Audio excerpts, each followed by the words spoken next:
اعوذ باللہ من الشیطان الرجیم، بسم اللہ الرحمن الرحیم۔ میرے چینل کو دیکھنے والے اور سننے والے معزز سامعین و ناظرین، السلام علیکم ورحمۃ اللہ وبرکاتہ۔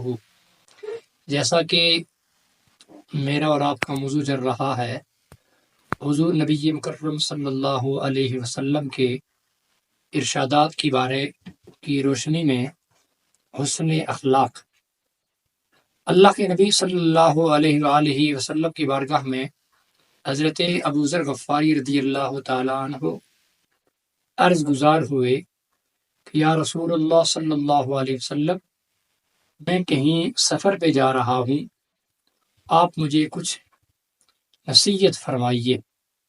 اللہ کے نبی صلی اللہ علیہ وآلہ وسلم نے ارشاد فرمایا، اے ابو ذر، اللہ سے ڈرتے رہنا، تم جہاں کہیں بھی ہو، یعنی جس جگہ پہ بھی موجود ہو، جس حال میں بھی تم ہو، کیا کرنا؟ اللہ سے ڈرتے رہنا، پہلی نصیحت۔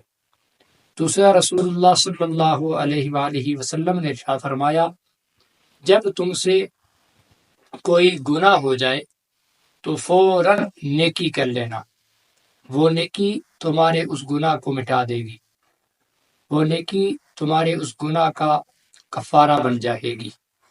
کریم آقا صلی اللہ علیہ وسلم نے تیسری جو نصیحت کی، اللہ کے نبی نے فرمایا، اے ابو ذر، اپنے اخلاق کو ہمیشہ اچھا رکھنا، یعنی خود کو حسن اخلاق کا پیکر بنا کے رکھنا، خود کو لوگوں کے سامنے حسن اخلاق کا مجسمہ بن کر سامنے ظاہر ہونا۔ اللہ رب العالمین کی حضور دعا ہے، پروردگار عالم اپنے محبوب کریم صلی اللہ علیہ وسلم کے حسن اخلاق کو سامنے رکھتے ہوئے، اپنے محبوب کی سیرت کو، کریم آقا کے اسوہ جمیلہ کو سامنے رکھتے ہوئے مجھ اور آپ کو بھی اپنے اخلاق کو بہتر بنانے کی توفیق عطا فرمائے۔ وما علی الا البلاغ المبین۔